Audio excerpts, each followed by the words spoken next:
Hello everyone and welcome back to my channel. My name is Dan Iboro. You can call me the chief musician. A while ago, I did a video, the introduction, and I'm grateful for the support that I got.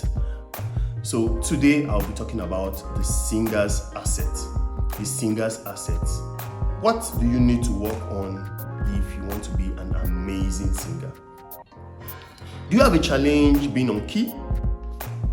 Do you have a challenge with singing without the assistance of a sound source like the piano or musicians playing in the background? Do you have a challenge whereby you get to put one ear closed, or even the both ears closed while singing just because you are overwhelmed by the sound from the musician or the sound on stage?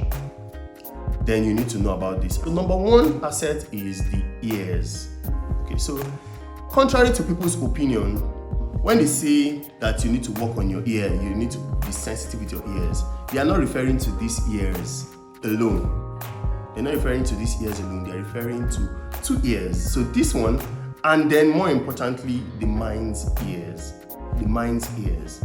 As much as this is an organ that receives sounds, the mind's ear is the cognitive ability to create, to perceive, correctly perceive, and then to recall sounds. So I mentioned three things: the ability to create, to perceive, and to recall. Lots of times we get on stage and we're either not able to create something or we're not able to perceive the sound, from the musicians, or we're unable to recall sounds. So the solution to this problem is simple. And this is also for those who can't hit notes without slurring up or down towards that note. So you need to try this. You either have access to a studio for recording and a piano, or these two apps, the recording app and the piano app. The idea here is to sing or sound as you perceive. So first step, play a note on the keyboard and then make the sound. Make sure that the sound is exact. Make sure you do not slur that note. So there are a couple of exercises that you can do by yourself if you have the access to a piano or a piano app. The idea is to play notes at random and sound them immediately. Make sure that as you're doing this, you are not slurring. You are not slurring. So this is what I would like you to do. Hit any note randomly. So do, do, do,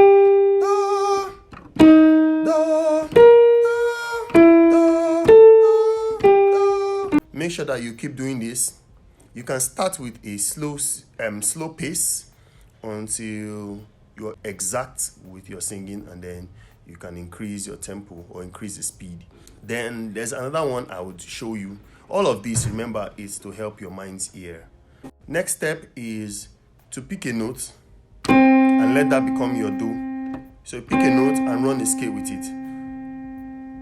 Do, re, mi, fa, sol, la, ti, do. Do, ti, la, sol, fa, mi, re, do. And then try with other keys. Keep doing that. That's an exercise. The next exercise is to do this, to know how to pitch from your do notes. Do, re, do, mi, do, fa, do, sol, do, la, do, ti, do, do. Do,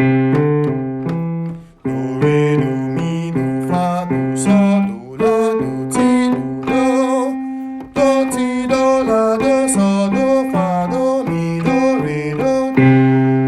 You can try that even with your chromatic scale, where you get to do do, di, do, re, do, mi, do, mi, do, fa, do, fi, do, sol, do, ti, do, la, do, ti, do, ti, do, do, ti, do, do, la, do, si, do, sol, do, fi, do, fa, do, mi, do, mo, do, re, do, di, do, do.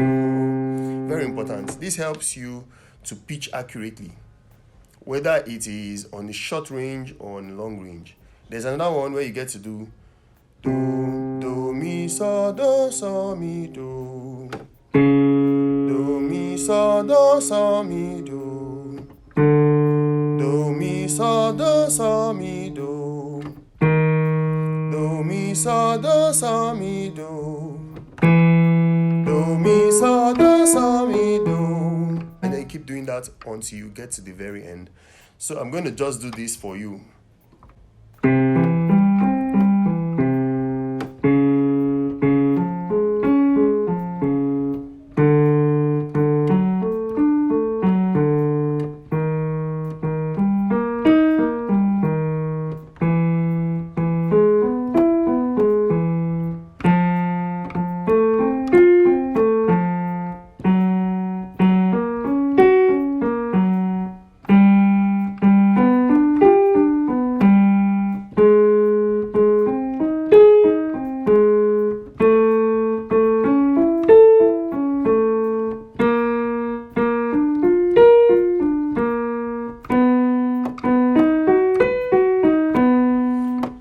That's another one. Then there's this that you get to pick a note and then do the high pitch of that very note. So you get so I pick a note, do do do, I move to another, do do do, do do do, do do do, do do do, and then you keep running it till you get to the very end.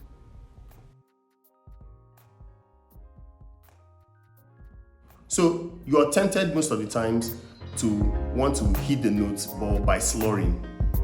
Avoid that temptation. Make sure that you're able to hit the notes straight up, except if the intention is to slur. A lot of people think that the reach for high notes should be the same reach for the mid notes and the same reach for the low notes. No. You'd usually notice that the reach for the high notes will come with much intensity than the mid notes or than the notes below. So the second point is the voice.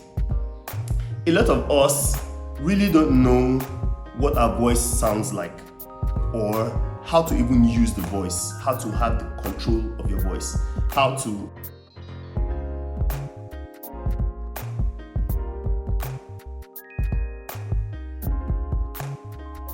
make do with the very high, make do with your mid, and make do with your low. As regards the voice, remember I spoke about the ceiling and the floor of your voice, So look at this. This is how far you can possibly go. There's this point where you have your comfort region,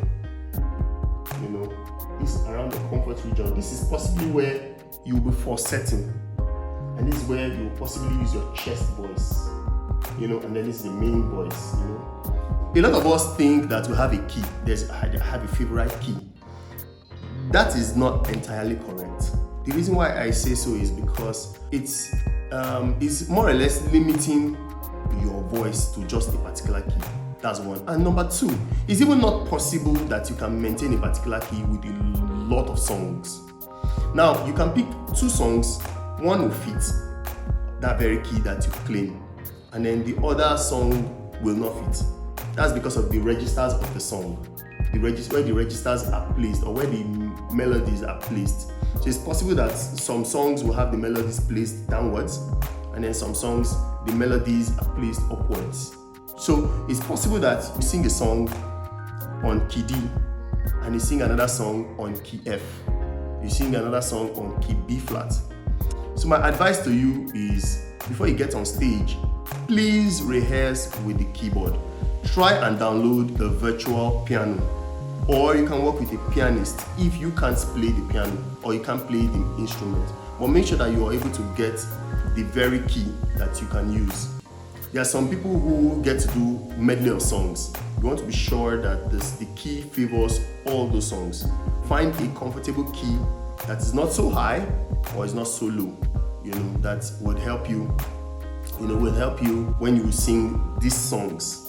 Averagely, you have 1, 2 and 3. 3 octaves averagely. There are people who have the ability to pitch and go beyond 3. That's fine. But averagely, you can do 3.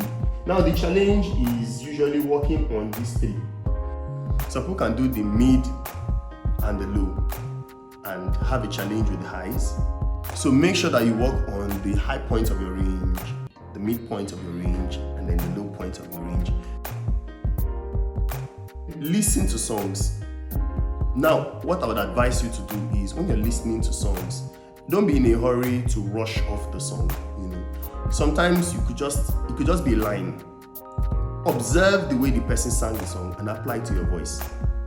Observe the way the person slurred and apply it to your voice. Observe the way the person embellished his singing and apply it to your voice. Or whatever dynamics the person apply it to your voice, and then keep working on it. So it's possible that the first times that you get to do some things, you will not be able to do them well. You take your time and do that. Take your time until you're able to do that, and then you move on. So you see someone do a very good rendition of a song that was scored, and the person applies the exact thing. Not necessarily because the person wants to sing on stage like that. Of course, you need to know how to differentiate between what you need to exactly fit in or exactly put in, and what you are going to embellish or what you are going to improvise. You need to know how to differentiate between them. There are apps that can help even reduce tempo of a song. Whatever the person did that was fast, now get the app, reduce it. The more you get control of whatever it is you score, the more you do, you're training whatever it is, whatever exercises to your mind and your voice. At the end of the day, there's nothing that your mind cannot do. There's nothing your mind cannot capture. There's nothing your mind cannot perceive aptly. There's nothing your mind cannot recall. And there's nothing your voice too can't do. So you need to know your voice. Remember, you need to know your voice, what your voice sounds like.